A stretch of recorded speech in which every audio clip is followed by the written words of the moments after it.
ઓમ નમો ભગવતે વાસુદેવાય।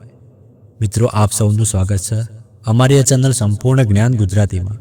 માતા દુર્ગાની કૃપા સદૈવ તમારા અને તમારા સમગ્ર પરિવાર ઉપર બની રહે।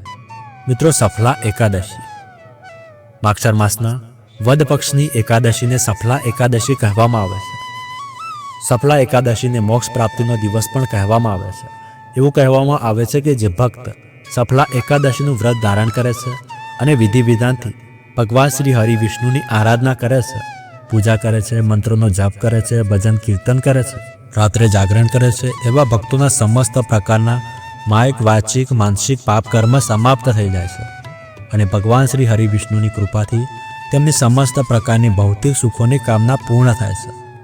ભગવાન શ્રી હરિ વિષ્ણુની અસીમ કૃપા જ્યારે પ્રાપ્ત થઈ જાય છે ત્યારે મૃત્યુ પછી વૈકુંઠ લોકની પ્રાપ્તિ થાય છે, મોક્ષની પ્રાપ્તિ થાય છે। તો આ વ્રતને ધારણ કરવાથી જીવન સફળ થઈ જાય છે અને જાતકને કાર્યોના બંધનથી મુક્તિ મળી જાય છે અને તેથી સફલા એકાદશીનું વ્રત ખૂબ મહત્વપૂર્ણ હોય છે। જો તમે વ્રત ધારણ કરો છો તો અત્યંત શ્રેષ્ઠ છે। જો તમે કોઈ કારણસર આ વ્રત ધારણ નથી કરી શકતા તો પણ આજના દિવસે તમારે વિધિ વિધાનથી ભગવાન શ્રી હરિ વિષ્ણુની પૂજા આરાધના કરવી જોઈએ અને તામસિક આચાર વિચાર વ્યવહારનો ત્યાગ કરીને ભગવાન શ્રી હરિ વિષ્ણુથી તમારા જીવનને સફળ બનાવવા માટે પ્રાર્થના કરવી જોઈએ।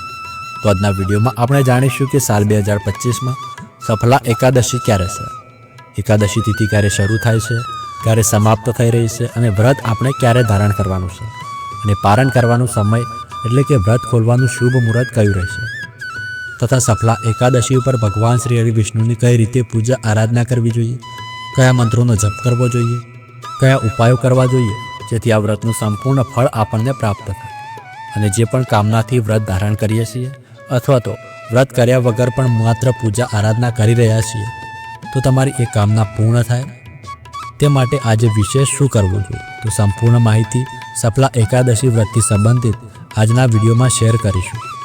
તેથી આજનો વિડીયો તમારા માટે ખૂબ જ મહત્વપૂર્ણ છે, તેથી આ વિડીયોને લાસ્ટ સુધી જરૂર જોજો અને જો વિડીયો ગમે તો એક લાઈક કરી લેજો અને કોમેન્ટમાં જય શ્રી હરિ વિષ્ણુ લખી લેજો જેથી ભગવાન વિષ્ણુની કૃપા પણ તમને પ્રાપ્ત થાય। તો ચાલો સૌથી પહેલાં જાણીએ કે સફલા એકાદશી ક્યારે છે। તો જુઓ, માક્ષર માસના વદ પક્ષની એકાદશી તિથિનો પ્રારંભ 14 ડિસેમ્બર 2025 એટલે કે રવિવારના દિવસે સાંજના સમયે 6:50 થશે અને એકાદશી તિથિનું સમાપન 15 ડિસેમ્બર રાત્રે 9:21 થશે। એકાદશીના વ્રતમાં સૂર્યોદય કાળની તિથિનું ધ્યાન રાખવામાં આવે છે અને સૂર્યોદય કાળની એકાદશી તિથિ આપણને પ્રાપ્ત થઈ રહી છે 15 ડિસેમ્બર સોમવારના દિવસે। તેથી 15 ડિસેમ્બર 2025 સોમવારે સફલા એકાદશીનું વ્રત આપણે ધારણ કરવાનું રહેશે અને 15 ડિસેમ્બરે સૂર્યોદય કાળનો સમય રહેશે સવારે 7:06 અને સૂર્ય અસ્ત થશે સાંજે 5:26। વાત કરીએ બ્રહ્મ મુહૂર્તની તો સવારે 5 વાગ્યાથી લઈને 6 વાગ્યા સુધી બ્રહ્મ મુહૂર્ત છે। આ સમયમાં તમે સ્નાન કરી શકો છો, પૂજા કરી શકો છો અને ભગવાન શ્રી વિષ્ણુની આરાધના કરી શકો છો। અમૃતકાલ ખૂબ જ મહત્વનો હોય છે કારણ કે અમૃતકાલમાં આપણે જે પણ કાર્ય કરીએ છીએ, પૂજાપાઠ, નામ જપ વગેરે, તો તેનું ફળ જન્મ જન્માંતર સુધી આપણને પ્રાપ્ત થાય છે અને અમૃતકાલનો સમય રહેશે સવારે 4:09 થી સવારે 5:57 સુધી। તો આ સમયમાં તમે પૂજા આરાધના કરો તો તમને ખૂબ વધુ પુણ્ય ફળોની પ્રાપ્તિ થાય છે।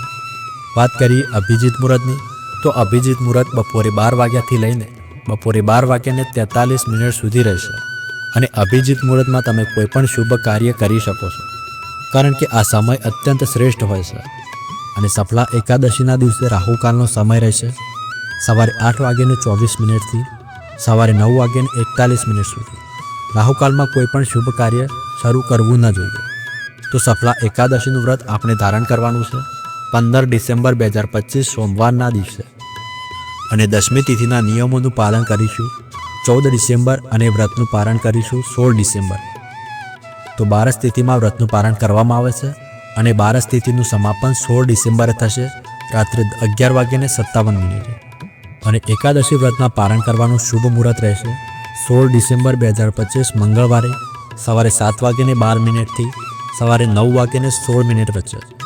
સફલા એકાદશીના દિવસે ભગવાન શ્રી હરિવિષ્ણુની વિધિ વિધાનથી પૂજા કરીએ ત્યારે જો તમે તુલસીના પાનની માળા અર્પણ કરો તો તમને વ્રતનું સંપૂર્ણ ફળ મળે છે. અને જો તમે કોઈ કામના માટે આ ઉપાય કરો તો તમારી તે કામના નિશ્ચિત રૂપે પૂર્ણ થાય છે. તો આ ઉપાય જરૂર કરી લેજો.